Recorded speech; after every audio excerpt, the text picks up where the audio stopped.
Transmitindo.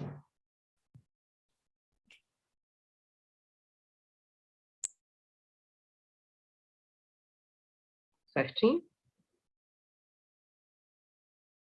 Começamos, Dani, ao vivo. Boa noite, pessoal. Estamos aqui começando mais uma palestra do curso de Direito Penal Econômico da PUC Minas.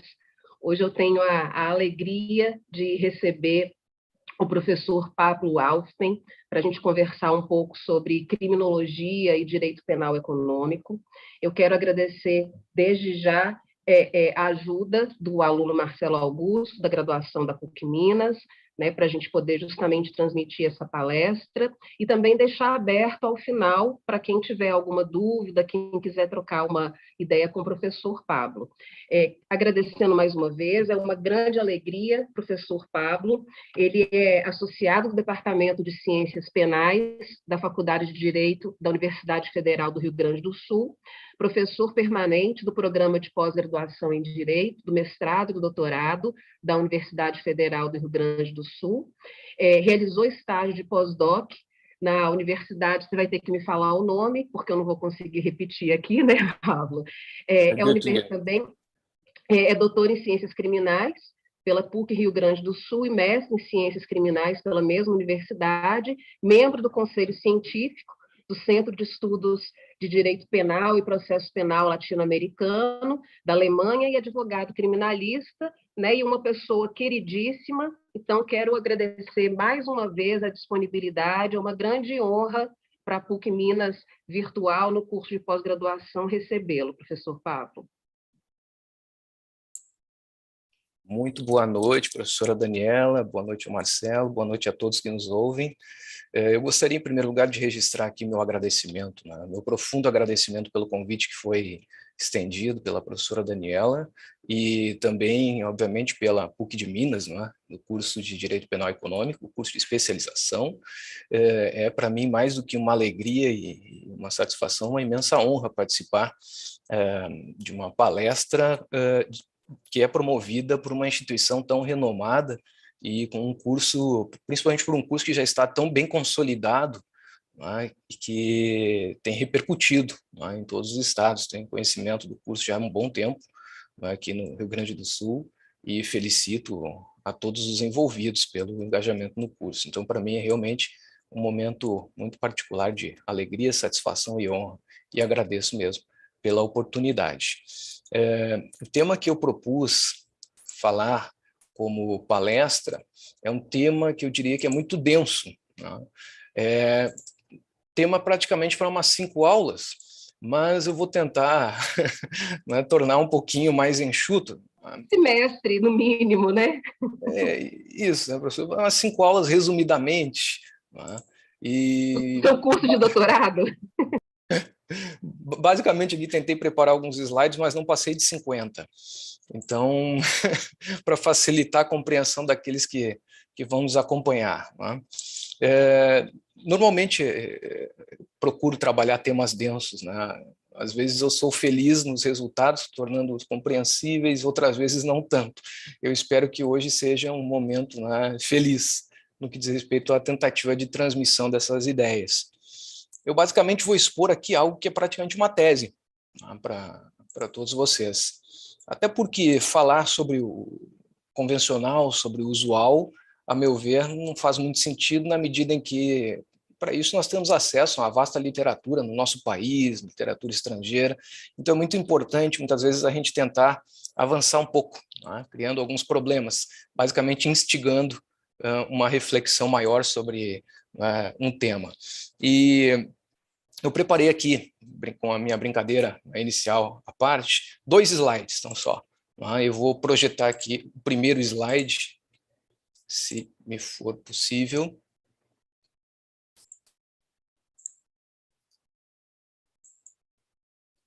Acho que não está liberado.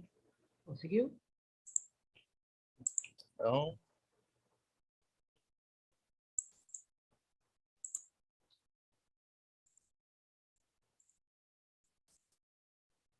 Acho que tem que liberar ainda.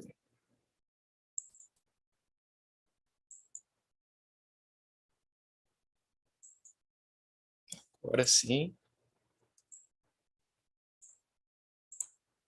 Eu só vou apresentar esse slide para todos, para que possam entender a estrutura que basicamente eu vou seguir na minha fala. Agora já deve ter projetado. Tá? O tema basicamente é esse: delitos econômicos desde uma perspectiva criminológica. Para ser uma pergunta. Tá? E o que eu pretendo lançar são alguns aportes preliminares para um debate. E, diante disso, a minha estrutura basicamente vai estar pautada por alguns tópicos de maneira bem sistemática, que envolvem uma brevíssima perspectiva histórica, uma análise bem singela também dos fundamentos sociológicos sistêmicos, a revisão de algumas definições tradicionais, que seriam basicamente o conceito jurídico dogmático de delito econômico orientado pelo bem jurídico, o questionamento se a criminologia nos fornece algum aporte para um conceito jurídico adequado de delito econômico, uma proposta que é uma mudança de enfoque, as consequências práticas e algumas conclusões na tentativa de deixar tudo bem sistematizado e que seja compreensível a todos. Essa é a nossa estrutura. Não vou deixar o slide aqui, porque basicamente a ideia é tão só que todos tenham essa visão geral, né, o panorama do que vai ser tratado. E à medida em que eu for falando, eu vou assinalando os tópicos que nós estamos adentrando. Então, vou encerrar aqui. E seguimos a nossa sequência. Tomando como apontamento para o nosso ponto de partida aqui a perspectiva histórica, uma breve perspectiva histórica, se nós lançarmos os nossos olhos para trás um pouquinho, atentando particularmente ao desenvolvimento do chamado direito penal econômico, nós vamos perceber que existe uma grande divergência no que diz respeito ao nascedouro, ao surgimento do direito penal econômico propriamente dito.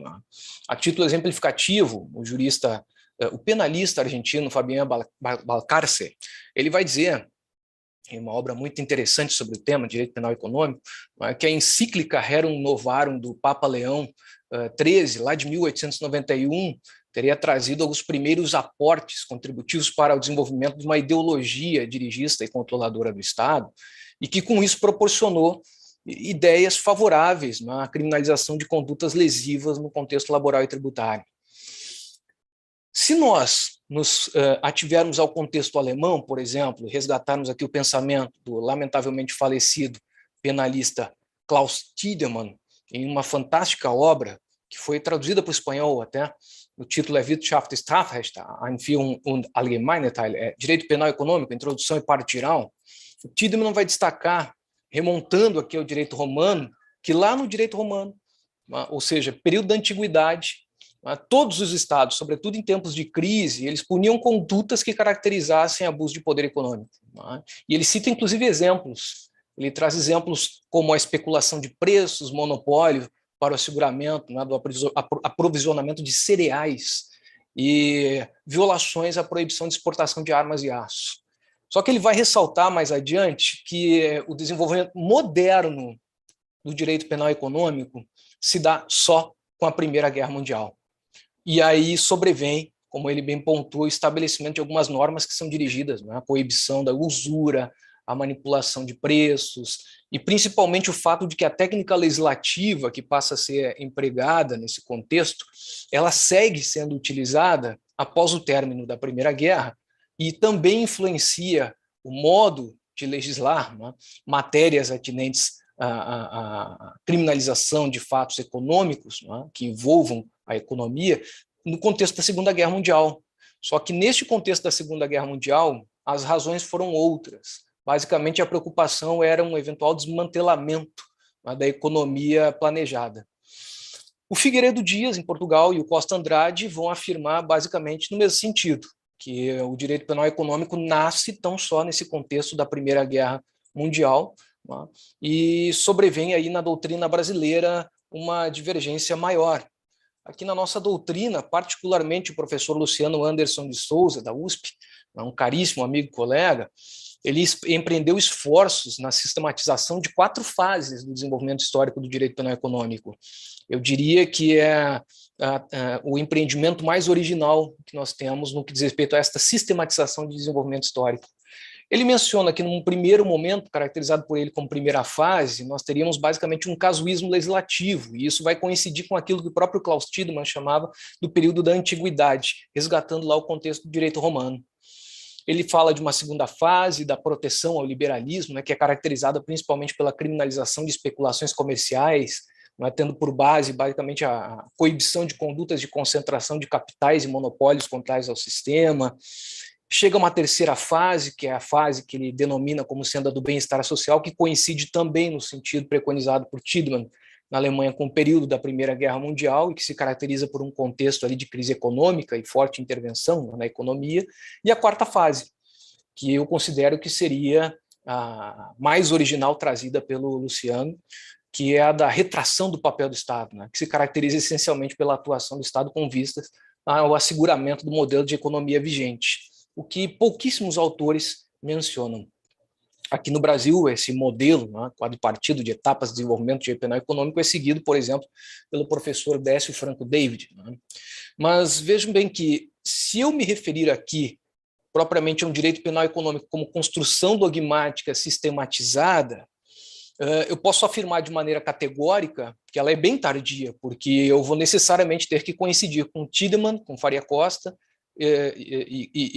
Faria Costa, não, perdão, com Costa Andrade, com o Figueiredo Dias, no sentido de que é no período ali da Primeira Guerra Mundial que nós vamos encontrar um desenvolvimento sistemático, e isso a gente encontra até em algumas obras muito pontuais de direito penal econômico. Por exemplo, na Alemanha, a primeira obra sistemática de direito penal econômico que houve foi produzida por um autor chamado Lindemann, que era intitulada em alemão, Gibt es ein eigenes Wirtschaftsstrafrecht? É uma pergunta, existe um direito penal propriamente econômico? Né? Vejam que em 1932, né, basicamente em um período entre guerras. Na Espanha, a situação é bem mais tardia, porque é somente com a obra pioneira do professor Miguel Barro Fernández que vai começar esse desenvolvimento sistematizado, cuja obra foi publicada em 1978, sob o título Direito Penal Econômico Aplicado à Atividade Empresarial. E no Brasil, se nós formos fazer um resgate, pelo menos assim tentei, o registro mais longínquo que nós temos, e que eu pelo menos possuo, né, e aí já antecipo as minhas desculpas, caso eu esteja equivocado, mas então até onde eu tenho conhecimento é do livro do professor Manuel Pedro Pimentel, de 73, que é intitulado Direito Penal Econômico. Né. Claro que, se nós nos reportarmos ao aspecto legislativo, no Brasil especificamente, nós vamos encontrar registros, né, de normas incriminadoras de condutas vinculadas a atividades econômicas já nas ordenações filipinas. Né?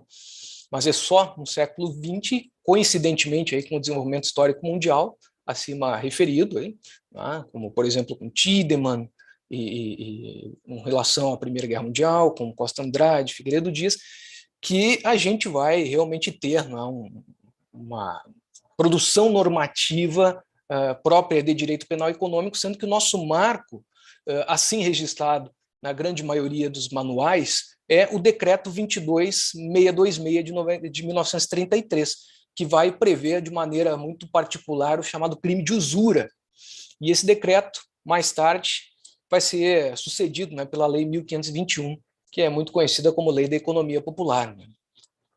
E seguindo esse desenvolvimento de produção legislativa, assim como em vários outros países, ao longo dos anos no Brasil surgiram várias outras normativas criminalizando atividades econômicas, tanto na esfera privada como também na esfera pública, como, por exemplo, a Lei 4728, relativa aos mercados de capitais, a 4729, relativa à sonegação fiscal, a Lei 6385, que trata do mercado de valores mobiliários, mas uma particularidade muito importante que nós vamos verificar é que esta última, a 6385, data de 1976. Nós vamos ter um salto aqui, excetuando-se 1986, nós vamos ter um salto, porque é somente na década de 90 que nós vamos ter uma eclosão de leis que versam sobre direito penal econômico, propriamente dito. Nós vamos ter, basicamente, a 8078, que é o Código de Defesa do Consumidor e traz uma relação imensa de crimes contra as relações consumeristas, a Lei 8.137, em 90 também, que regula os crimes contra a ordem tributária, a 8.176, que vai regular os crimes contra a ordem econômica, a 9.034, que regulou o crime organizado e mais tarde foi revogada pela 12.850. Uma muito particular, que eu considero extremamente importante, a Lei 9279 de 96, que é a lei de patentes, que prevê, entre vários outros, o crime de concorrência desleal, e a nossa muito conhecida Lei 9.613, lá de 1998, que é a Lei de Lavagem de Capitais, entre outras que assim sobrevieram. Mas observem aí que esse desenvolvimento histórico, tanto sistemático no sentido dogmático, quanto legislativo, e sobretudo se nós resgatarmos desde a antiguidade, principalmente, ele não consistiu em algo casual. Ele não foi um desenvolvimento casual. E aqui é que a gente começa a identificar o segundo ponto depois de um panorama histórico desse desenvolvimento, que diz respeito aos fundamentos sociológicos sistêmicos desse desenvolvimento. Esse desenvolvimento ele obedeceu e segue obedecendo e vai continuar obedecendo à transformação estrutural da nossa sociedade. Quando eu me reporto aqui à ideia de nossa sociedade, eu estou falando da nossa sociedade brasileira, como também da sociedade de cada Estado na ordem internacional. Certo? Jacobs esclareceu já há muito tempo para a gente que a ideia de religião e moral, elas basicamente deixaram de protagonizar a produção social de sentido penal. E devido fundamentalmente a dois fenômenos que são muito conhecidos. O primeiro, muito mais, que é o chamado processo de secularização. O segundo, que é o que eu considero mais importante, diz respeito à acentuação daquilo que a sociologia chamou de diferenciação social. Meu querido amigo Juan Inácio Pinha Rochefort, ele vai dizer o seguinte, que em termos de diferenciação social, para efeitos de esclarecimento, o direito penal ele é um subsistema do direito. E o direito, por si só, ele também é um subsistema de um outro sistema, que é o sistema social. E o entorno disso, que é a sociedade, ele acaba proporcionando para nós uma quantidade imensa, inabarcável, de informações e de complexidades.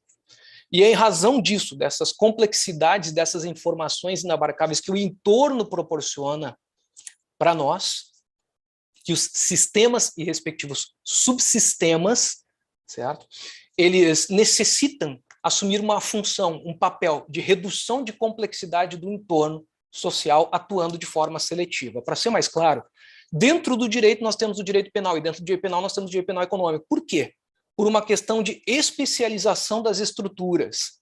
O direito penal, que nós conhecemos tradicionalmente, que é o direito penal nuclear, trata com aqueles chamados bens jurídicos individuais clássicos, oriundos do período do Iluminismo, ou já oriundos desde o período do Iluminismo, eles basicamente estão orientados por uma estrutura de um certo entorno que necessitou um molde de especialização.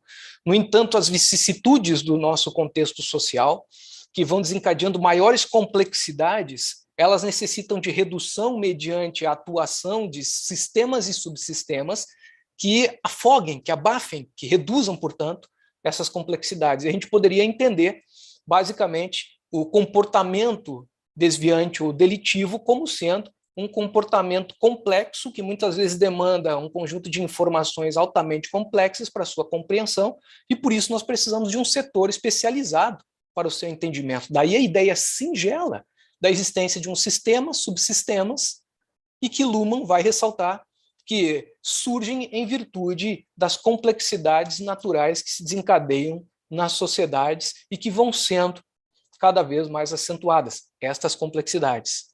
E é em razão disso que vai existir um direito penal econômico. Aliás, é exatamente nesse sentido que o catedrático espanhol Bernardo Ferró Sánchez ele vai afirmar que o vazio que foi deixado pela religião e pela moral, como sendo mecanismos de integração social, ele acabou sendo ocupado por sistemas funcionalmente diferenciados. Quando, basicamente, nós superamos aquela etapa de separação de direito e de moral com a secularização, outros fenômenos complexos demandaram uma funcionalização do sistema social mediante estabelecimento de subsistemas para que ele pudesse sobreviver. E, fundamentalmente, portanto, esses sistemas funcionalmente diferenciados, eles respondem a diferentes necessidades sociais, que podem se dar aqui no nosso contexto social, como em outros contextos sociais. E é nesse sentido que o próprio Jacobs vai destacar, em certo momento, no seu livro Imputação Objetiva, que entre estas diferentes necessidades sociais, acaba ocupando um lugar essencial nas modernas sociedades capitalistas da economia.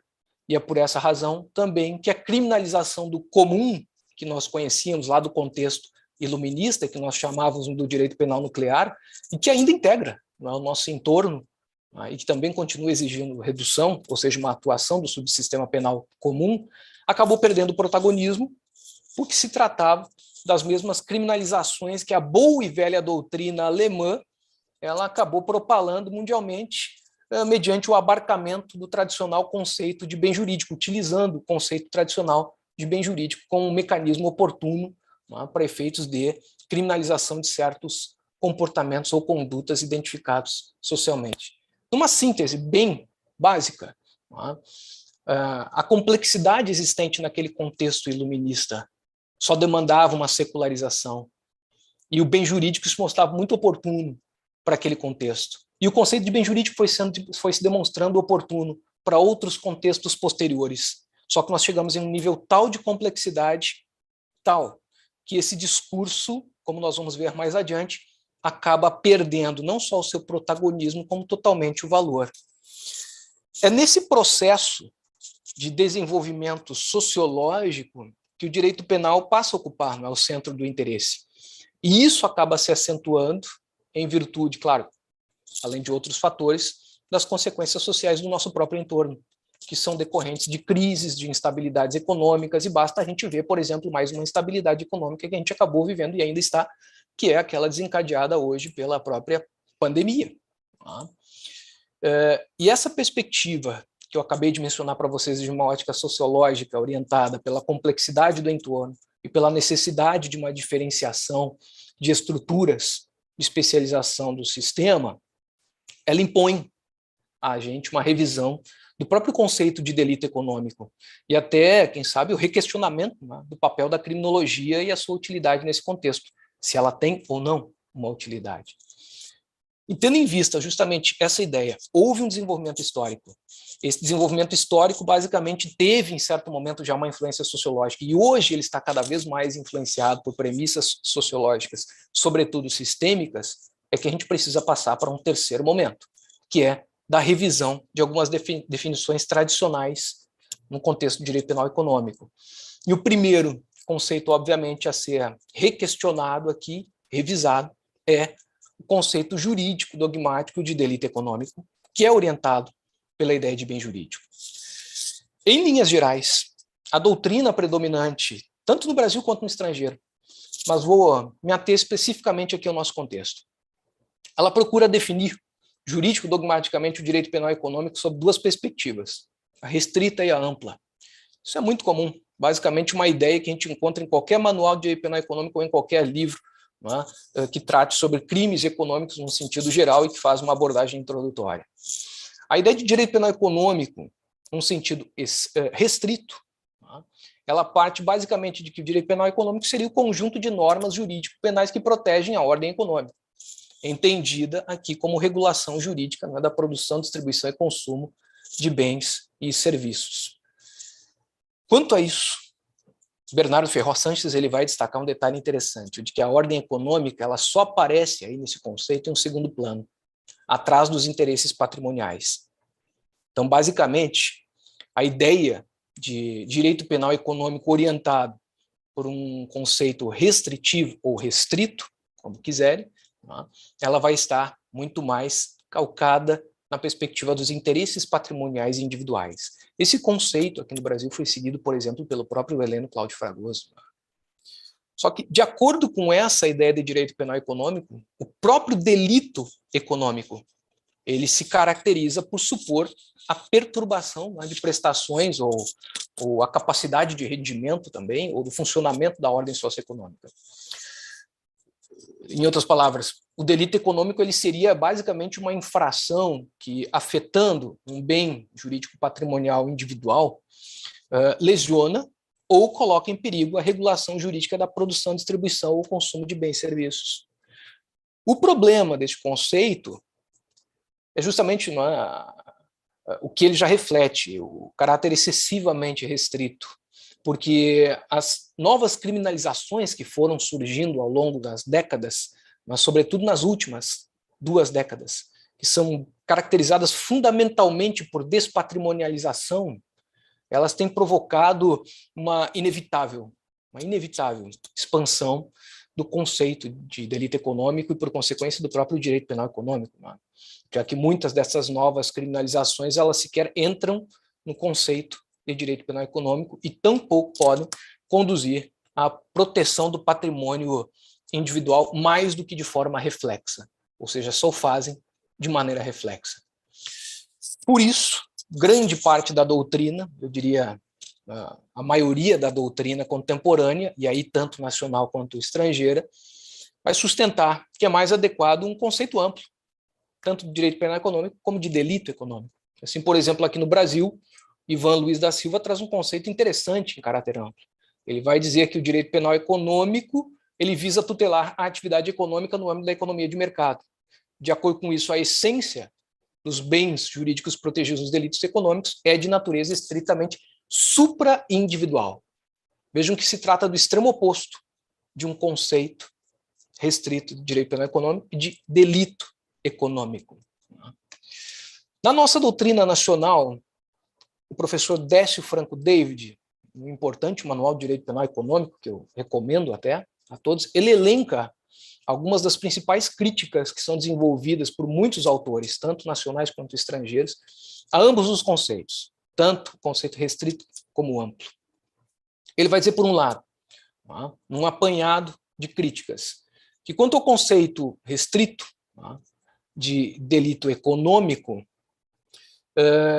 basicamente se deixa sem proteção à livre concorrência o consumidor e o sistema financeiro. O conceito é tão estrito que ele não compreende outros contextos que seriam de maior relevância até a serem abarcados no âmbito do direito penal econômico. E isso em virtude de que a tarefa é tão só a proteção, não é, de interesses individuais dos particulares ou do Estado, sem abranger interesses coletivos ou supraindividuais. De outro lado, ele vai destacar o seguinte: quanto ao conceito amplo, ele é criticável porque ele apresenta uma definição extremamente vaga e lacunosa. Inclusive, nós podemos atrelar a ele qualquer tema atinente à economia, desencadeando aí uma imensa dificuldade na delimitação do próprio âmbito da disciplina e, quiçá, da própria noção que se deve ter acerca de delito econômico. Só que, na verdade, se nós examinarmos os dois conceitos, o que a gente vai perceber é que há um problema de fundo, que é comum a ambos. Claro que nós podemos reconhecer que o conceito amplo é muito vago, abrangendo delitos de fraude em geral, corrupção, receptação, falsidades, embora também tenhamos que reconhecer, por exemplo, que o conceito amplo faz com que aquelas tradicionais preocupações dos penalistas e dos criminólogos sejam uniformemente correspondidas. Mas se perde totalmente uma univocidade e precisão que é essencial ao trabalho conceitual proporcionado pela dogmática. Muitas vezes, a própria jurisprudência necessita de um amparo conceitual para entender do que se trata, aquilo que é objeto de apreciação em um dado caso concreto, cuja divergência doutrinária prejudica a própria compreensão e, sobretudo, o resultado que se tem em um julgamento. Mas a questão é que este conceito amplo, para usar mais uma vez aqui as palavras do Bernardo Feijó Sanches, ele peca excessivamente, sobretudo porque ele se presta a qualquer coisa. Mas, apesar disso, a gente sabe que este conceito foi aquele que foi mais utilizado para a edificação da nossa própria noção de direito penal econômico aqui no Brasil. Mas então qual é o problema comum que a gente encontra aqui? O problema que se deduz a partir de um exame singelo de um conceito de delito econômico amplo e de um conceito de delito restrito é justamente a referência ao fim de proteção. Ambos vão se reportar à ideia de proteção de alguma coisa. Esta referência ao fim de proteção ela não auxilia em nada, absolutamente nada. Eu digo aqui no sentido de criar um conceito apropriado, de delitos econômicos. De qualquer forma, eu vou estar me reportando a alguma proteção. Então, hora ou outra, o alcance da minha proteção pode ser abarcado por um conceito excessivamente amplo. Se ele for excessivamente restrito, esta proteção pode não ser abarcada e, portanto, não caracterizaremos o fato punível como um delito propriamente econômico. Mas isso não só porque muitos dos delitos econômicos que a gente procura englobar nessas definições protegem ou patrimônio ou interesses econômicos individuais, em primeiro plano, mas também porque é muito, mas muito duvidoso que o caráter abrangente ele seja essencial para configurar um próprio Estado social ou para manter as suas estruturas. Então é por isso que a gente vai entender aqui e deve entender que esta ideia de delito econômico que estiver orientada por uma proteção de algo não é um conceito hábil de delito econômico. Vejam que nem todos os tipos penais que procuram caracterizar como delitos econômicos alguma coisa, eles protegem funções estatais de intervenção na economia, não é? Seja aí uma economia dirigida ou planificada, né, centralizada. Nem mesmo protegem elementos essenciais ou constitutivos do mercado ou da economia livre, né? A referência a bem jurídico é que é o maior problema. Ela é tão insuficiente para explicar as características gerais dos tipos penais nos delitos econômicos, pessoal, como até mesmo para o resto do direito penal. Em outras palavras, o conceito vago do direito de bem jurídico, que vai fazer com que nós tenhamos que definir o delito econômico pela proteção de algo, não nos fornece um aporte suficiente. E isso não é peculiaridade do direito penal econômico, mas do direito penal em geral. Então, isso é um imenso problema. A questão é que no direito penal econômico, este problema se demonstra com muito maior rapidez, né, porque se trata de um conceito vago, né, excessivo, e com um desempenho que é bastante limitado. Né? Basta a gente verificar que até hoje se discute desde a primeira lei de lavagem sobre qual é o bem jurídico da lavagem de dinheiro, e nunca se chegou a um consenso. E mesmo que chegar a um consenso, eu tenho imensas dúvidas quanto à utilidade, à prestabilidade desse conceito no sentido prático em termos de limitação dos próprios tipos. Há outros critérios que nós veremos que poderão ser utilizados nesse contexto, certo?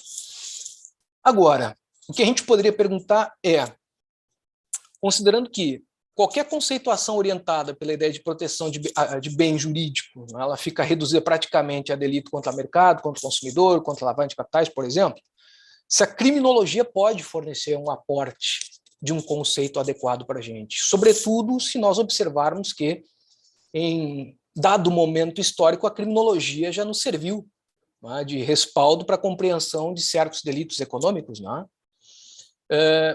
Bom, na maioria das obras de direito penal econômico, quando se faz menção à criminologia, sobretudo quando nós mencionamos um conceito amplo de direito penal econômico e de delito econômico, nós também encontramos alguma referência a aspectos criminológicos.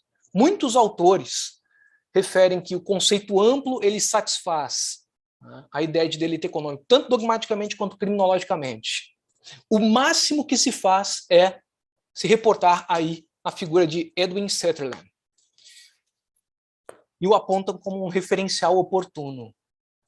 Bom, eu não preciso reconstruir todo o contexto histórico sociológico do pensamento do Sutherland, e nem mesmo toda a sua construção teórica. Alguns elementos vão ser oportunos para a gente entender se realmente a criminologia ela vai fornecer um respaldo para que a gente possa proporcionar um conceito adequado de delito econômico ou não, e até mesmo ser aquilo que se afirma nos manuais hoje no sentido de um conceito amplo satisfazer também criminologicamente a ideia de delito econômico ou não.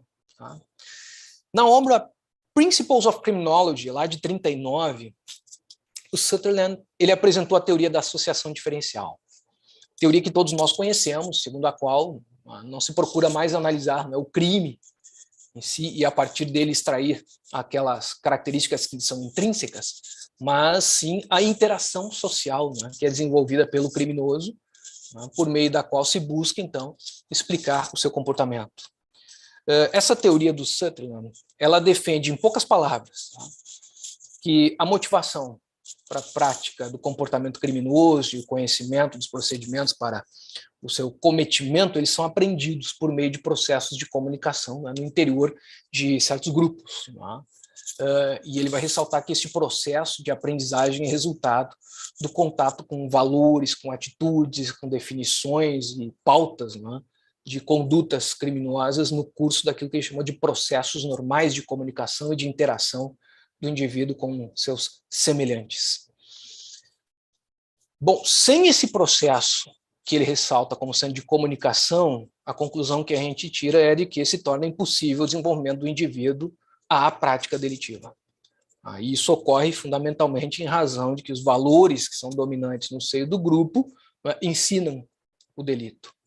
Claro que essa teoria ela foi muito importante para explicar a figura dos crimes associativos e também o próprio fenômeno do crime organizado. Uma síntese geral, ela vai dizer que a pessoa se converte em delinquente quando as definições favoráveis à violação superarem as desfavoráveis, né? Essa era a ideia.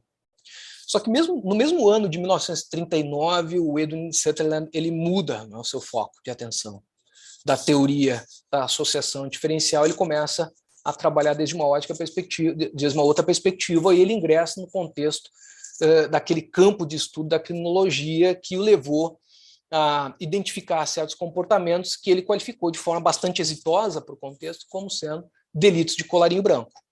E que, surpreendentemente, na literatura norte-americana acabou se convertendo praticamente num sinônimo de delito econômico, inclusive hoje. Basicamente aqui, ele procura desenvolver estudos sobre o tipo do autor que procura cometer delitos econômicos, né? E esses estudos, infelizmente, eles foram de pouquíssima utilidade desde a perspectiva jurídico-penal. Pouquíssima utilidade. Sobretudo se nós analisarmos isso hoje. Tá? O Sutherland ele realizou uma densa, né, pesquisa empírica para comprovar suas teses, tá? A partir da análise de crimes que nós poderíamos categorizar como propriamente econômicos hoje, como crimes contra os consumidores, fraudes contra investidores, crimes de concorrência desleal, né, e até delitos, né, praticados por corporações. Principalmente esta, e prestem muita atenção neste aspecto. Né.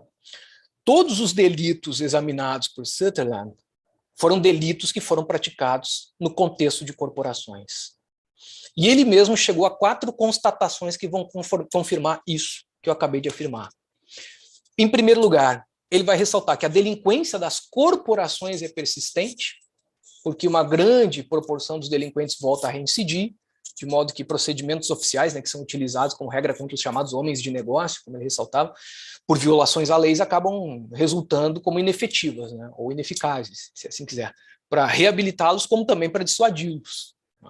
Em segundo lugar, ele vai mencionar que as condutas ilícitas, elas normalmente são superiores aos índices apresentados pelas investigações judiciais e pelas próprias denúncias que são realizadas. Tá? Em terceiro, ele destaca que, como regra, o chamado homem de negócio, tá? Que viola as leis que regulam as atividades negociais, ele não perde o seu status no contexto societário e nem mesmo sofre algum afetamento nas suas relações negociais. E, por último, ele vai destacar que estes homens de negócios, eles geralmente sentem e expressam um certo desprezo à lei, ao governo, agentes governamentais. São as conclusões do Sutherland. Mas ele passa o tempo inteiro se reportando aí a figura desses homens de negócio como sendo agentes que atuam em contextos corporativos, em sociedades ou empresas. E aí a pergunta que eu faço é, considerando esses 4 aspectos, e se quisermos até resgatar a teoria da associação diferencial lá atrás, a que se prestaram essas contribuições efetivamente no que diz respeito à definição, à construção jurídico-dogmática do delito econômico? Eu só consigo responder de uma maneira, porque, a meu juízo, não se prestaram a nada. Os aspectos desenvolvidos no âmbito da teoria da associação diferencial ou da teoria, né, dos crimes de colarinho branco, eles não se apresentam nos citados conceitos amplos, nem restritivos, de direito penal econômico por consequência de delito econômico. E todos vocês podem agora resgatar todos os manuais e os demais livros que possuem em casa, na sua imensa biblioteca sobre crimes econômicos, e identificar ali qual o elemento criminológico desse contexto que serviu de respaldo para a construção de delito econômico. Daqui vocês vão encontrar zero. Há só uma referência genérica no sentido de que se satisfaz os propósitos dos criminalistas e dos criminólogos na construção desse respectivo conceito. O único dado sobre fatores criminógenos que exerceu algum impacto significativo foi a constatação da influência da empresa no comportamento individual e da diminuição até da influência preventiva, né, do direito penal nas estruturas organizadas como uma cultura ou com uma ética de atuação em benefício da organização que o próprio Sutherland ressaltou. Em muitos casos, o fato de o sujeito pertencer a uma corporação, a uma organização, no sentido empresarial, ou a um partido político, por exemplo, permite explicar as razões da atuação delitiva de pessoas normalmente socializadas e que não cometem delitos em outros âmbitos da sua vida, ou a razão pela qual pessoas com uma socialização dentro daquilo que nós poderíamos então chamar do habitual se mantêm dentro das pautas de atuação. Porém, pessoal, essa vinculação da infração ao direito penal empresarial, agora é que eu entro num ponto muito crítico, ela tampouco oferece dados relevantes para a gente definir delito econômico. Porque é óbvio que a atividade empresarial ela pode dar lugar a muitos delitos econômicos que não podem ser qualificados como econômicos. Certo? Vejam, são delitos que, em princípio, muitos achariam que são econômicos por serem praticados num contexto empresarial, mas eles não são econômicos. Dou um exemplo singelo.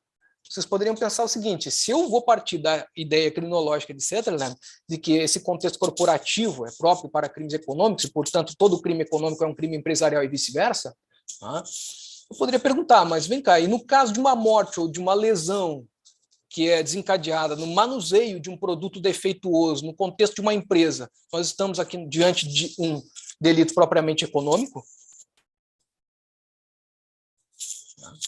Vocês poderiam ficar com uma incógnita para responder a isso, né? Mas a gente tem que chegar a uma conclusão, e muito precisa, a de que nem todo delito propriamente econômico tem algo a ver com atividade empresarial. Vejam agora de maneira mais singela a sonegação de impostos, né? Poderiam colocar num sentido mais amplo, sonegação fiscal. Só se comete sonegação por meio de uma empresa? O particular não pode fazer? A pessoa privada não pode? Na sua declaração de imposto de renda da pessoa física, praticar atos que conduzam à caracterização de um crime contra a ordem tributária? Definitivamente, gente, não existe uma correspondência entre delito corporativo ou empresarial enquanto um delito praticado com influência estrutural da empresa e o conceito de delito econômico. Esse já é o primeiro equívoco, que a gente muitas vezes encontra em alguns manuais, em obras específicas, que é esta fusão conceitual. Mais importante, na verdade, pela influência no âmbito jurídico, e aqui ainda me reporto a questões criminológicas, foi a caracterização dos delitos econômicos pelos seus efeitos. Porque a criminologia também se voltou, ao longo dos anos, a examinar os efeitos dos delitos econômicos, que são os denominados danos imateriais, assim como também outros efeitos nocivos, como, por exemplo, a perda da confiança nas transações comerciais que são realizadas por determinados agentes. Para um setor da doutrina criminológica, a referência à proteção à ordem econômica engloba esse tipo de efeitos que ultrapassam o prejuízo à vítima concreto. Seja essa vítima um indivíduo, seja ela uma sociedade ou uma entidade pública. Por exemplo, na Espanha, Miguel Barro Fernández, ele destaca efeitos secundários no mercado e na economia, principalmente o que ele chamou de efeito ressaca e efeito espiral. Isso é muito interessante. Ele vai dizer o seguinte, que aquele sujeito que delinque, ele acaba pressionando outros a delinquirem. Isso desencadeia um efeito ressaca, que surge em virtude desta pressão, pela prática de outros comportamentos delituosos por terceiros. Quando esses são pressionados, ele vai dizer que é comum num contexto empresarial, muitas vezes, tá? Esta pessoa que foi pressionada a delinquir, em virtude de um efeito ressaca, tá? Ela, por sua vez, dá lugar a uma ressaca secundária, que seria o efeito espiral, tá? Para que ela pudesse praticar o comportamento que seria inerente a uma conduta delituosa desde um ponto de vista de um crime econômico, tá? Ela pressiona um outro que talvez seja seu subordinado, tá? Em um contexto empresarial hierarquizado. E isso que ele vai chamar daí do efeito ressaca, que exerce a pressão, e o pressionado, que por sua vez pressiona outro, gerando uma espiral, tá? De efeitos das condutas delituosas.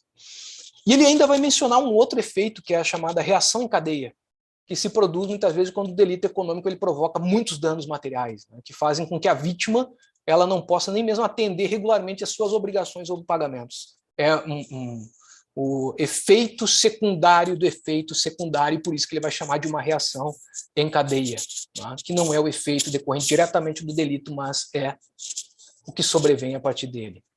Mas vejam que, nesses casos, nós não estamos diante de uma característica geral dos delitos econômicos, não. Nós estamos diante de um efeito conjuntural.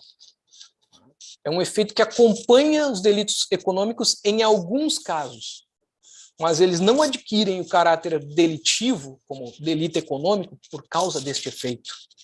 O que significa, basicamente, que esta compreensão criminológica também cai por terra, porque ela não nos fornece um respaldo suficiente para que a gente possa entender a ideia de delito econômico.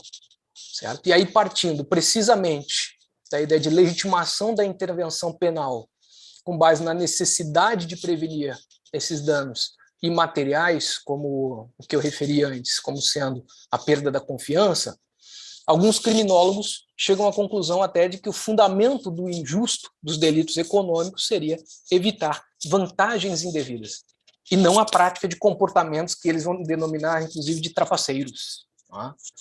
Embora seja certo, né, que a prática de condutas, aspas, trapaceiras, né, ou, tecnicamente falando, violadoras de normas, que a maioria das pessoas cumpre, né, ela confere uma maior vantagem em face de competidores, né, e até de outros agentes econômicos. Mas, inegavelmente, isso também é insuficiente para justificar uma intervenção penal a ponto de a gente categorizar o delito dogmaticamente como sendo delito econômico por essa razão. O que a gente vê até aqui é que o alcance limitado desse tipo de argumentos que são suscitados criminologicamente, ele acaba demonstrando que essa classe de ideias ela tem muito mais a ver com a necessidade geral de uma estabilização da eficácia ou da vigência social das normas penais no âmbito concreto da economia, né? O que não é criticável, porque isto forma parte, por exemplo, até mesmo da estrutura dogmática do sistema funcionalista jacobsiano, né, que é orientado à manutenção da estabilização, né, da norma ou da preservação da sociedade em virtude da estabilização da vigência da norma. O problema é que, em razão desse tipo de argumento criminológico, não se pune o delinquente econômico só por ser o chamado free rider, né? Ou, como os espanhóis também chamam, é o polizono garrón, né? O clandestino, o aproveitador, né? Mas por simples efeitos nocivos da conduta para manter a ordem social vigente, né? E aí não é demais, então, recordar a todos que certos delitos econômicos originários de contexto norte-americano, como, por exemplo, o delito de lavagem de capitais, e a professora Daniela sabe muito bem, e melhor do que eu, estão inspirados pela ideia de que a pena ela serve para compensar vantagens obtidas indevidamente. Tá? E em outros contextos também de direito penal econômico aqui no Brasil, né? Como, por exemplo, o funcionário público que recebe uma vantagem indevida para deixar de lançar um tributo, né? Cujo delito por ele praticado, que é categorizado sistemicamente como um delito de competência, porque ele viola aquilo que lhe compete, né? Ele também está inspirado na ideia de que a pena serve para compensar as vantagens obtidas indevidamente. Vejam que, independentemente da quantidade de pena, a Lei 8.137 ela autoriza que a pena privativa de liberdade de detenção ou de reclusão, só imaginem pelo quantitativo de pena, ela possa ser substituída por uma multa. Tá? Bom, mas de acordo com essa colocação que eu fiz até aqui, tá? Os delitos econômicos, eles não supõem um injusto pela gravidade dos seus efeitos indiretos, secundários ou reflexos. Isso é algo incontestável. Tá? Incontestável. Dou um exemplo, aquele que cria um esquema de fraude fiscal em um determinado mercado, seja de automóveis, de informática, ele não comete o delito por atentar contra a chamada livre competência, por violar aquilo que lhe compete, não é? Mas por perturbar o funcionamento da função arrecadadora do Estado e o correspondente prejuízo ao erário público. Tá? Então, embora aqueles âmbitos em que os efeitos imateriais são mais evidentes representem um foco, né, de atenção político-criminal preferencial pela sua relevância preventivo geral, sobretudo para quem é funcionalista sistêmico, que é algo muito oportuno, esses efeitos não vão passar de um motivo para tipificação, tá, de uma certa conduta delitiva como delito econômico. Tá?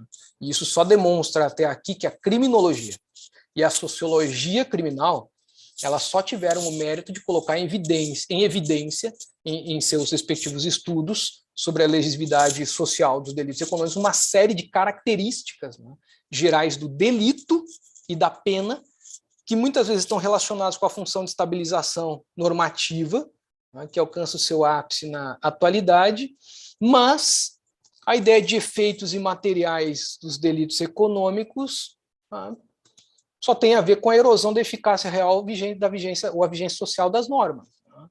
Que, na verdade, não é uma particularidade do delito econômico, mas que é algo inerente a todo e qualquer delito. A todo e qualquer delito, certo? Isso impõe a gente uma mudança de enfoque, certo? Essa mudança de enfoque ela vai ter que se dar desde uma premissa dogmática propriamente dita, uma vez que, na criminologia, a gente não vai encontrar um aporte suficiente para delimitar o conceito de delito econômico. Essa mudança de enfoque vai supor, por um lado, um abandono da ideia de bem jurídico como o norte da confecção ou construção de delito, do conceito de delito econômico, o abandono de premissas criminológicas que até então não forneceram respaldo e o resgate da perspectiva dogmática sistêmica. Vejam o seguinte, os delitos econômicos, eles não se caracterizam pelo que protegem, nem pela estabilidade do sistema econômico, nem pela regulação da ordem socioeconômica, nem pelos seus efeitos, que são os mesmos que os de qualquer outro delito, né, mas pela sua caracterização como econômicos, que está vinculada, portanto, a um outro aspecto, que é o contexto estrutural ou o sentido em que eles se desenvolvem. Esta é uma questão complexa. Tá? E esta, ao mesmo tempo que é uma questão complexa, é uma perspectiva que tem sido destacada por alguns criminólogos raros na contemporaneidade e que estão amparados no funcionalismo sistêmico de direito penal. Bom, primeiro ponto, o direito penal econômico ele não cumpre funções distintas das funções gerais do direito penal. Ele somente estabiliza normas em âmbitos em que os sujeitos eles desempenham um papel econômico que determina o seu respectivo âmbito de liberdade de atuação e os seus respectivos deveres. É isso que acontece. E é isso que a gente tem que entender em um primeiro momento. E desde uma perspectiva jurídica, a consequência mais relevante dessa mudança de enfoque é que o sentido, o significado ou a relevância típica das condutas ela vai depender sempre do referido contexto jurídico institucional. Tá? Isso faz com que o principal elemento que caracteriza os delitos econômicos seja o fato de estarem referidos a âmbitos ou instituições reguladas por normas comerciais, normas empresariais, normas fiscais, ou então normas econômico-administrativas, até que condicionam o significado social do comportamento que será tido como delito econômico. E é justamente por estas razões que o conceito pode se estender a outros âmbitos, como o que eu ressaltei ao início como pergunta, se aquele sujeito que acabou sofrendo lesão ou morreu, no contexto de uma empresa, por manusear certos produtos químicos, ele teria sido vitimado de um delito econômico, mas em razão desses elementos justamente que eu estou trazendo aqui agora, que servirão de norte, que dizem respeito ao sentido, significado de uma conduta, tá? Que está amparada em regulamentações extrapenais e que formam basicamente uma ordem primária de referência que nós vamos poder concluir que outros âmbitos, como aqueles de relações laborais, podem ser abarcados pelo conceito de delito socioeconômico. mesmo que à primeira vista, pela sua localização topográfica ali no Código Penal, né, como crimes contra a organização do trabalho, eles pareçam estar fora do campo dos delitos econômicos. Né. Outro aspecto, a questão é que a interpretação desse significado dos comportamentos, ela fica fortemente impregnada pelo significado que lhes atribuem estas normas extrapenais que configuram o que a gente deve entender como sendo um ordenamento primário de referência, sobre o qual o direito penal vai projetar a sua valoração sobre os fatos. Acaso, se vocês se perguntarem, todo e qualquer delito econômico assentido e conhecido doutrinariamente não tem algum referencial normativo extrapenal quanto ao conteúdo do comportamento que foi praticado e que resultou no desvio da norma incriminadora, ele vai ter necessariamente algum referencial em uma norma administrativa, em alguma outra lei de caráter fiscal, tributário, ou até administrativo mesmo, né, ou em uma regulamentação específica, né, que vai servir de respaldo como um ordenamento primário, referencial ou de referência. Por exemplo, nos delitos societários, tá, não se pode entender o âmbito delitivo, nem as tendências evolutivas, sem que a gente tenha em conta o substrato institucional dos respectivos deveres que são atribuídos aos administradores. E sem que nós mesmos estejamos atentos até a evolução desses elementos essenciais. E o mesmo a gente vai poder falar, e vai ter que falar, em relação aos crimes praticados no contexto de instituições financeiras. Vejam que aqui lanço o aporte praticamente de uma tese, certo? O ponto essencial para a gente compreender delito econômico está no significado, no sentido que esta ordem primária de referência, que antecede ao direito penal, nos proporciona para que a gente possa compreender o fenômeno que foi seletivamente, certo, categorizado pelo direito penal como delito econômico, né, nos orientará todo aquele respaldo que foi fornecido pelo respectivo contexto de ordem primária, né, de referência. E aí vem a pergunta, quais seriam então as consequências práticas dessa mudança de enfoque? Primeiro, o significado da conduta tida como delito econômico ele não vai depender do chamado ânime, né? De uma vontade, de um ânimos específico, de lucro ou de prejuízo, ou de intenções especiais, que só podem ter, na realidade, um papel bem restrito, né? Mas sim pela racionalidade ou pela própria lógica econômica com relação à ordem primária de referência. Se uma conduta tem um sentido ou uma lógica econômica própria, alheia ao delito, o fato é atípico. Dou um exemplo para vocês. O empresário, que após a sentença que decreta a falência, tendo ciência inequívoca da sua insolvabilidade, tá? Ele vende o ponto comercial para saldar a parte da dívida, com um dos respectivos credores em prejuízo dos demais. Tá? Ele pratica um fato atípico? Obviamente pratica, porque na realidade o que ele causou uma lesão a um bem jurídico, segundo o que o tipo penal preconiza, de forma alguma, não é isso que nos interessa. A conduta só é típica porque o sentido foi o de prejudicar os demais credores mediante a diminuição do seu próprio patrimônio, o que é inaceitável segundo a própria Lei 11.101. Essa é que é a questão. Então é o contexto da ordem primária de referência que nos fornece essa interpretação. Outra, né, que a gente tem que ver outro aspecto, a gestão econômica, que é ordenada basicamente de acordo com os parâmetros de racionalidade, de lógica econômica. Nesse âmbito, por exemplo, nesse mesmo caso que eu mencionei, ela passa a ser elemento que delimita a conduta caracterizável como permitida e, por consequência, típica. Isso significa que só está permitido praticar condutas que tenham um sentido econômico que se possa explicar e assumir racionalmente, apesar dos prejuízos que possam acarretar. Não vai existir uma conduta típica se o comportamento, conforme o contexto em que é realizado, tiver um sentido econômico próprio que se possa justificar. Tá? Isso não significa que o direito penal econômico ele vai passar a ter um caráter acessório em face de uma ordem primária, certo? Mas que o sentido das condutas criminais vai depender do contexto normativo que lhe é atribuído pela ordem primária.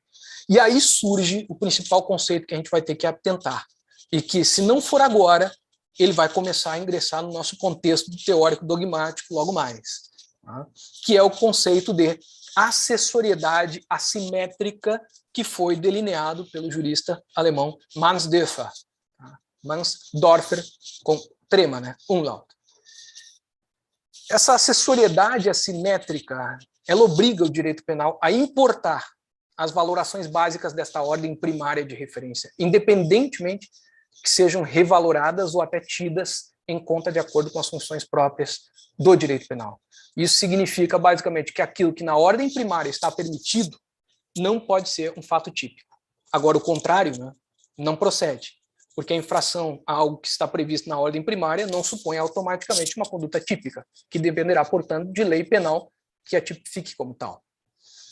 Mais do que isso, a conduta ela também vai ser tida como atípica quando alguém não realizar uma conduta ilegítima devido exclusivamente aos defeitos, imperfeições ou até lacunas de um comportamento. Vou dar um exemplo quanto a isso que o Klaus Tiedemann trouxe já há muitos anos, que é de um caso do Tribunal do Império Alemão. Tá? O caso que ele trouxe é muito interessante, é o seguinte, tá? É o chamado caso do caviar. Caso do caviar. Tá? Até gostoso, né? Pelo horário, iria bem. Na ocasião, a taxa aduaneira, lá em 1932, na Alemanha, ela graduava os valores de importação do caviar conforme o peso, certo? Do que era importado. Aí, quantidades menores a 5 quilos, pessoal, acabavam gerando pagamento em dobro, por quilo. E era o que os alemães chamavam de imposto de luxo. Isso porque os chamados usos comerciais da época, né, permitiam concluir que o produto de maior qualidade ele era importado em embalagens pequenas. Tá? E o que ocorreu foi que um importador ele foi condenado porque, em certas ocasiões, ele escondeu latas pequenas em barris grandes. Certo? E em outros barris grandes, ele despejou o conteúdo das latas pequenas nesses recipientes maiores, né, a fim de levar até a fronteira. Ele acabou sendo condenado. Na ocasião, como o Klaus Tiedemann ressaltou, que foi uma decisão bem correta, bastante correta, mas mal fundamentada, tá? Se entendeu que a primeira hipótese era, obviamente, típica, de uma conduta típica. Como assim? Bom, a regulamentação estabelecia que as latas menores, tá, elas deveriam ter, por incidência, uma tributação dobrada, tá, que era decorrente do imposto de luxo, e as latas maiores a 5 quilos não. E o que o importador fez? Ele basicamente ocultou dentro de um barril pequenas latas. Então foi uma conduta para tentar iludir, não é, os agentes aduaneiros. E quando se constatou isso, obviamente, por se identificar o recurso ilusório, a conduta resultou, né, tipificada como sendo, né, o respectivo crime previsto à época. Agora, de outro lado, quanto ao segundo comportamento pela lei praticado de abrir as latas pequenas e despejar tudo num grande recipiente, mais ou menos os mesmos moldes do respectivo barril, mas que excedia o quantitativo de 5 quilos. Se entendeu basicamente ali que aquela conduta era atípica. Era atípica. Tá? Por quê? Porque a obrigação de declarar, tá, ela se baseava não na qualidade do conteúdo, mas no peso e na embalagem. E a razão dessa regulamentação era a facilitação do controle pelos agentes aduaneiros. E ali, naquela ocasião, sem perceberem claramente, até fizeram uma interpretação da norma incriminadora segundo parâmetros da ordem primária de referência, que regulamentava a quantidade por quilo e a incidência do tributo. Certo? Esse exemplo foi paradigmático para ressaltar, segundo Mansdorfer, né, a questão relativa a essa acessoriedade assimétrica. Tá?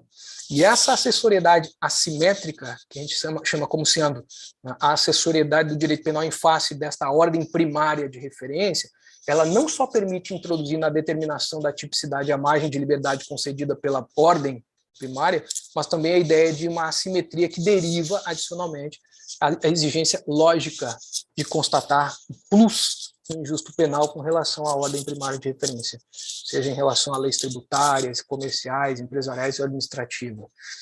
Dou exemplos nacionais disso, né? A conduta de fornecimento de nota fiscal relativa à venda de mercadoria em desacordo com a legislação. Qual legislação? Depende pode ser a legislação estadual, né, cuja alíquota varia conforme cada estado. Se alguém emite uma nota em duplicata, fazendo com que a nota de saída tenha a informação relativa à saída para local diverso, para estado diverso, cuja alíquota é menor, basicamente nós temos aqui uma conduta caracterizável como sendo o artigo 5º, o artigo 1º, inciso 5º da 8.137. Né? No mesmo sentido, a empresa que produz alimentos, né, e não faz inserir no rótulo as informações sobre a nocividade ou a periculosidade dos produtos. Né? Basicamente, nós temos regulamentação. Né? A tipicidade da conduta aqui ela vai depender da compreensão acerca da espécie do produto e da respectiva nocividade. Isso vai depender da observância das normas administrativas da Anvisa, que regulam a matéria, porque é elas que vão determinar a margem de risco permitida na produção do respectivo alimento, de modo a caracterizar ele como nocivo ou não. Então, vejam só. A partir daí, né, a gente tem por certo que o sistema penal ele define, né, de maneira autônoma, de acordo com as suas próprias funções e seus programas específicos, o que é um delito econômico. Mas a determinação em si, ela exige sempre uma interpretação sistemática, e já se faz isso, só que não se percebe. Se procura um amparo em estruturas dogmáticas muitas vezes descabidas. Já vou trazer um exemplo para vocês. Mas não significa necessariamente que todo delito econômico, a partir de agora, vai ter que ser, por exemplo, porque muitos podem estar pensando, uma lei penal em branco. Não significa que a ordem primária de referência vai exigir do direito penal que o respectivo delito econômico a ser regulado seja tipificado na forma da técnica legislativa de lei penal em branco. O essencial aqui é que nós tenhamos esta ordem primária de referência como parâmetro interpretativo para uma tomada de decisão jurídica acerca da existência de um comportamento caracterizado como delito econômico ou não. Isso tanto no que diz respeito à aplicação da norma, como também no que diz respeito à própria confecção da norma incriminadora, caracterizável como sendo própria de delito econômico, certo? De outro lado, e finalizando, não é concebível uma aplicação de um delito econômico em contradição com as regras que correspondem a este âmbito do direito econômico de caráter primário. A aplicação do delito ela vai ser sempre orientada pela ordem primária. Do contrário, gente, o que a gente vai ter é uma aplicação analógica da lei penal em virtude de uma analogia in malam partem, que é absolutamente vedada em matéria penal. E isso faz com que a gente perceba que outros institutos que são aplicados dogmaticamente no direito penal em matéria de crimes econômicos são completamente descabidos. Vou dar um exemplo aqui para vocês que faz com que vocês enxerguem perfeitamente bem tudo aquilo que eu disse que talvez não tenha ficado compreendido até aqui. Tá? Que é o seguinte. No exemplo do delito de descaminho, como regra, se considera atípica a conduta quando o valor do imposto devido pela entrada ou pela saída da mercadoria não proibida, né, do país é inferior a R$20 mil. Né? Qual é a razão disso? Muita gente deve estar me olhando aí agora e pensando assim, pelo princípio da insignificância, né? Porque assim foi reconhecido pela jurisprudência. Eu me pergunto, o que é esse tal de princípio da insignificância? Porque, gente, o princípio da insignificância ele é tão vazio quanto o próprio conceito de bem jurídico.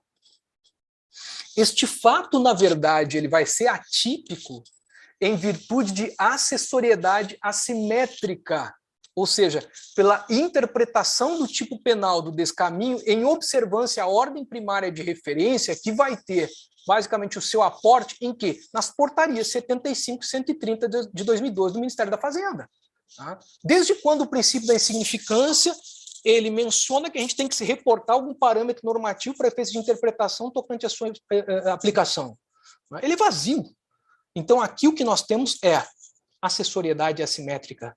Nós nos reportamos ao âmbito caracterizável como ordem primária de referência, para que a gente possa ter este fato como sendo típico, ou, no caso, que eu mencionei, atípico.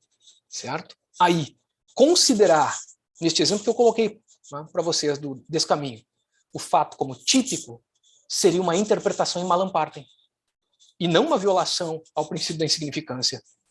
Seria uma interpretação em malam partem e consequente violação ao princípio da legalidade.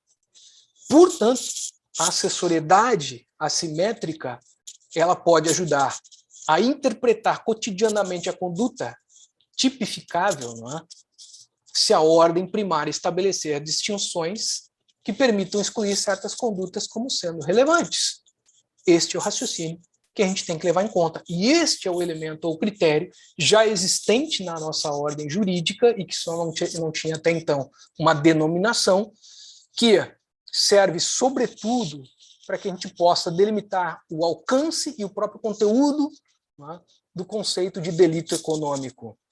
Dou mais um exemplo para fechar. Também nos chamados delitos especiais, né, a definição do círculo de autores, ela deve ser feita de forma integrada com as normas da ordem primária, ou seja, da acessoriedade assimétrica. Por exemplo, se determinados delitos categorizados como societários exigem deveres, tá, de lealdade, de diligência, dever de informar, vejam, por exemplo, a lei das SA, né? Não se pode estender a aplicação desses delitos a pessoas que não sejam titulares destes deveres específicos ou que não desempenham estas funções que gerem os respectivos deveres que a lei estatui. Mas vejam que é a ordem primária de referência que estabelece este conteúdo de deveres. E, portanto, essa acessoriedade assimétrica é que vai fornecer o parâmetro interpretativo acerca do próprio concurso de pessoas, para o caso em relação a delitos especiais, certo? Até aqui, espero ter sido minimamente entendido. Tá? E por mais que eu pudesse falar muito mais coisas e estivesse aqui ansioso para falar muitas coisas, porque muito do que eu estou falando para vocês é produto de um artigo que eu elaborei e que eu pretendo publicar em breve,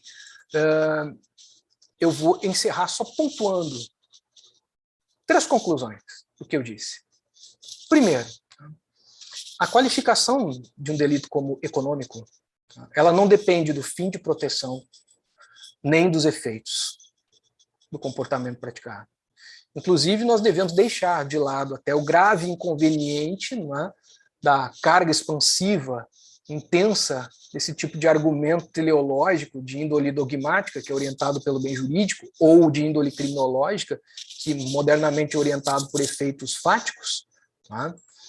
E considerando que aqui o que nós temos orientados por esses 2 critérios é, basicamente, não é, um mal entendido que muito pouco contribui para a nossa prática, né, jurídico-penal. Segundo, o elemento comum a todo e qualquer delito econômico e que permite com que eles se caracterizem como tais, tá, radica precisamente na chamada acessoriedade assimétrica, com normas tributárias, normas econômicas propriamente ditas, normas comerciais, empresariais, laborais, as quais obrigam uma interpretação sistemática aberta ao contexto normativo em que se desenvolve a conduta.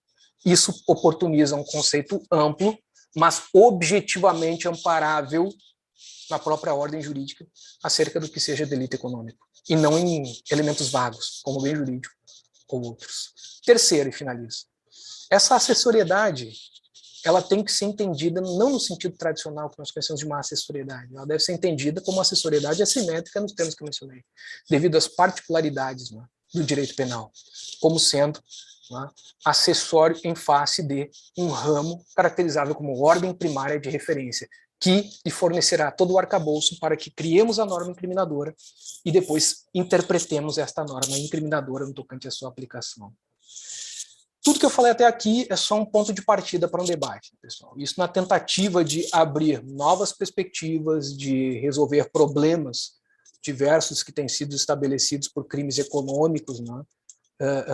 A nossa própria teoria do delito, que não, muitas vezes não fornece um respaldo suficiente para o seu esclarecimento, mas também isso aqui não é uma fórmula mágica, né? Ela está aberta a desenvolvimento, né? E ao mesmo tempo obriga só, né, uma revisão constante dos fenômenos, né, que socialmente verificamos que ocorrem e que conduzem necessariamente também, né, ao próprio aprimoramento do conceito de delito econômico, mas fornecerá, portanto, aqui um respaldo.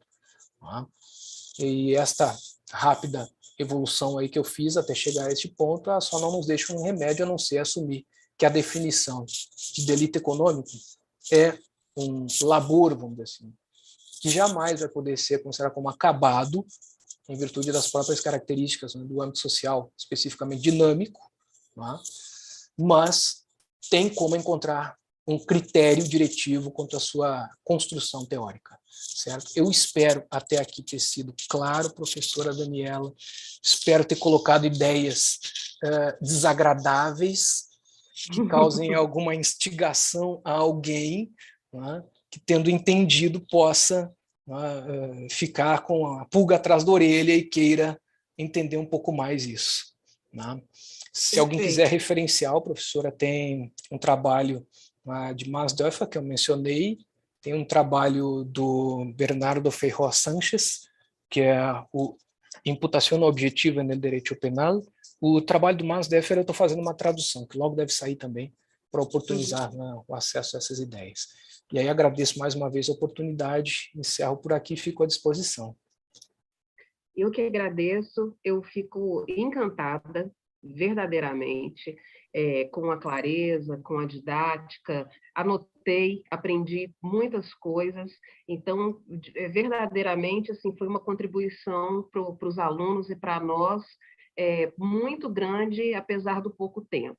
A gente falou sobre tantos pontos e apesar de resumir, né, dessa dificuldade da gente chegar num conceito e das críticas dogmáticas, isso vai refletir em tudo. Isso vai refletir na efetividade das penas, isso vai refletir criminologicamente, vai refletir na eficácia e até na legitimação do direito penal, né, para esses crimes como um todo.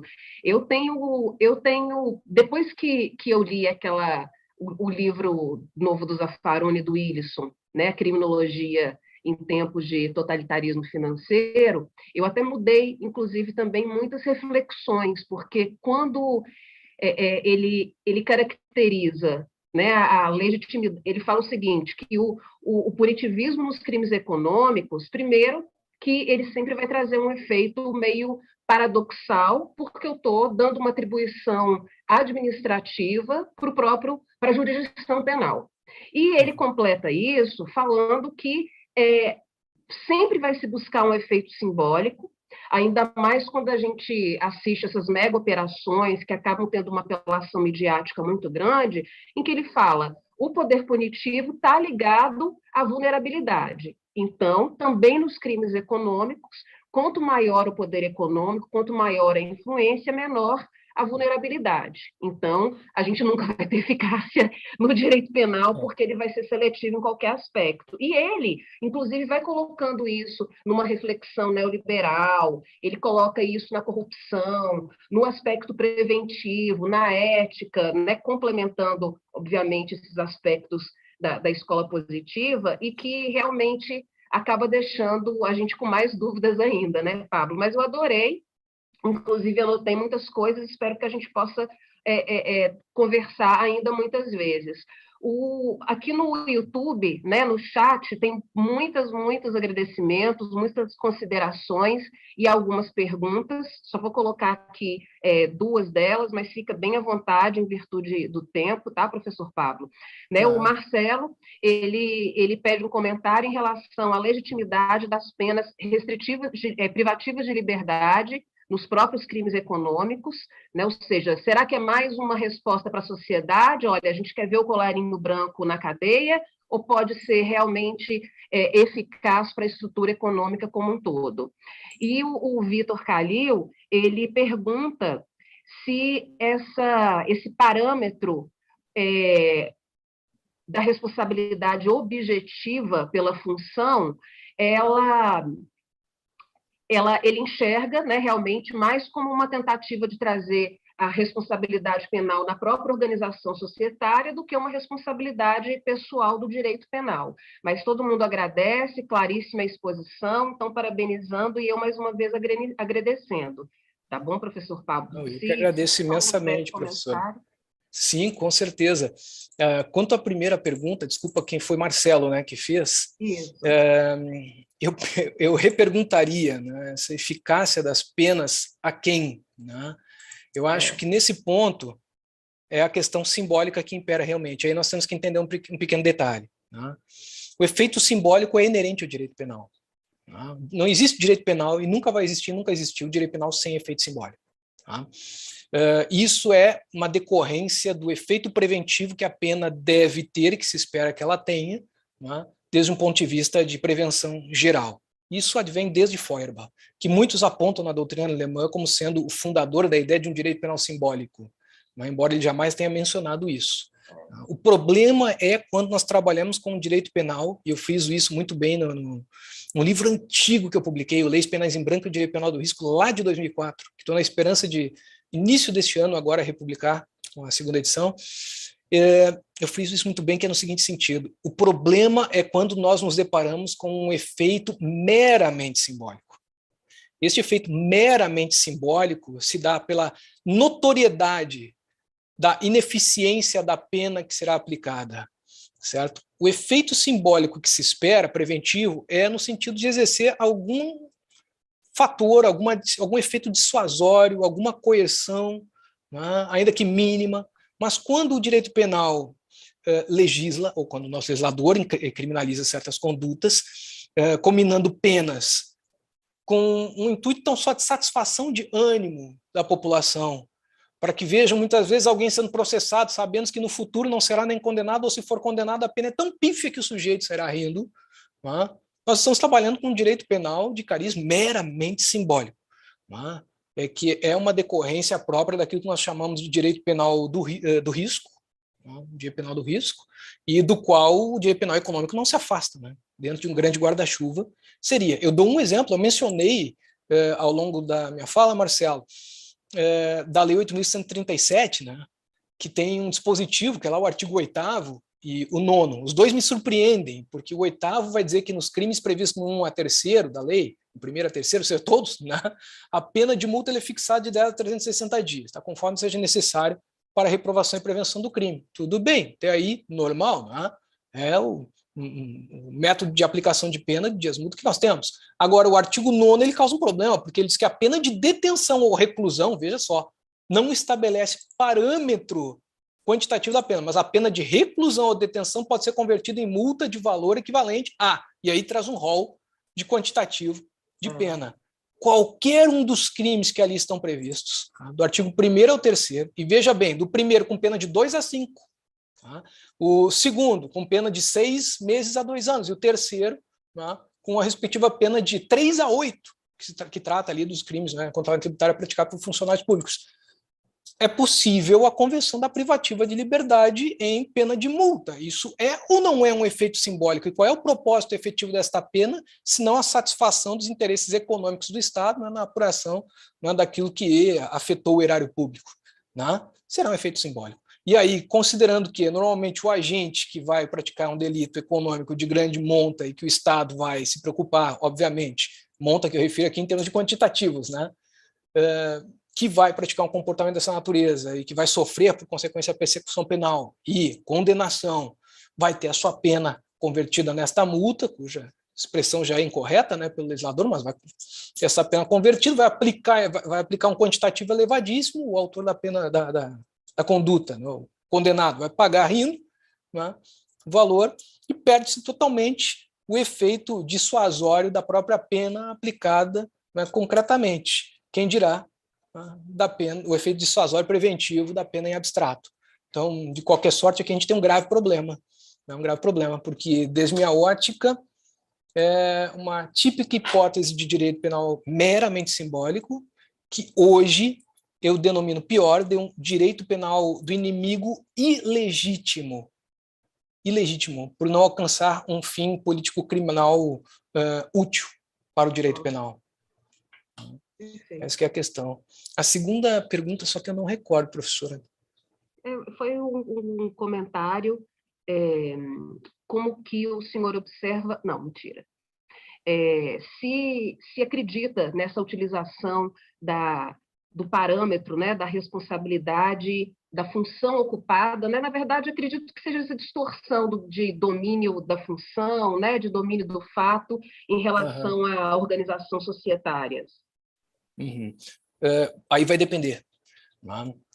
Tudo vai depender nesse tocante a uma responsabilização. Há critérios, né? Aí, em termos de concurso de pessoas, a gente tem também outros parâmetros, que são parâmetros que hoje eu vejo como de imputação, a gente vai ter que identificar a natureza do delito como sendo um delito de organização ou um delito especial de violação de dever. Né? Se ele for um delito de violação de dever, basicamente é a posição que impera. Dou um exemplo bem singelo, já que eu estou aqui focando na Lei 837. Quando a gente pega o artigo 3º, tu tens ali crimes que são praticados por funcionários públicos. Né? Quem que ocupa aquela posição? Funcionário público. Ali nós temos um típico e inequívoco exemplo de crime especial ou delito especial de violação de dever. Ele é duplamente classificado, né, como delito especial e delito de violação de dever, porque aquela pessoa do funcionário público, ele tem deveres que devem cumprir, e ele, ao descumprir, é que pratica o comportamento delituoso, ele descumpre aquele dever. Mas o mais interessante daí é que a gente observa o seguinte, que um terceiro que não ocupa esta posição não pode responder por esse delito. Pode responder por algum outro, mas não por esse, por ser de violação de dever. E aí, em outro caso, sendo este terceiro pelo outro delito, vai entrar na esfera dos delitos de organização, e tu vai precisar de um critério material de aferição, né, da contribuição e do domínio, né, praticado pelo sujeito para efeitos de responsabilização. E daí não é mais só a posição que ele ocupa que impera, não. Mas no direito penal brasileiro a gente tem que tomar cuidado. Na própria jurisprudência, a gente tem uma posição propalada genericamente que diz assim, né, que em crimes societários não é o simples fato do sujeito figurar num contrato social da empresa que conduz a sua responsabilização, né? É vírgula, né? Porque depende do crime societário. Tá? Então, o sujeito está praticando na forma societária, e conforme o crime que ele pratica na forma societária, se este crime praticado ele é um crime de violação de dever, né, aí tu vai ter que trabalhar com a posição que ocupa. Se não, vai ter que trabalhar com a ideia de domínio da organização, né, ou domínio pela organização do comportamento, que alguns vão chamar tão só de domínio do fato na concepção roxiniana, né? Isso. Perfeito. Professor Pablo, depois de tanto tempo, né, de 1h30, eu agradeço imensamente pelo tempo, pela paciência. Espero que o próximo encontro possa ser presencial, semestre que vem, né, a gente vai retornar, então, quem sabe a gente não vai ter essa oportunidade também, né, a vacina avançando. Então, eu deixo mais uma vez aqui o agradecimento, um prazer imenso, e qualquer coisa a gente está aqui sempre à disposição. Muito obrigado, foi uma honra muito grande para nós. E obrigada também, Marcelo, muito obrigada pela ajuda sempre. Obrigado, professor, obrigado, Dani. Muito obrigado. Agradeço imensamente pelo convite, por essa oportunidade. Espero realmente que logo, logo a gente possa se encontrar pessoalmente, né? Te encontrar, né, Dani? Encontrar o Marcelo também para conhecê-lo, né, que aqui nos deu todo o aporte. Né? Agradeço muito a ele também. Agradeço a PUC de Minas pela oportunidade e estou sempre à disposição também, né? Conforme as possibilidades de saúde sempre. Isso, sempre. Saúde para vocês. Muito obrigado. Gente, um abraço, muito obrigada. Boa noite para todos. Agradeço a todos que acompanharam. Um abraço. Obrigado, um abraço.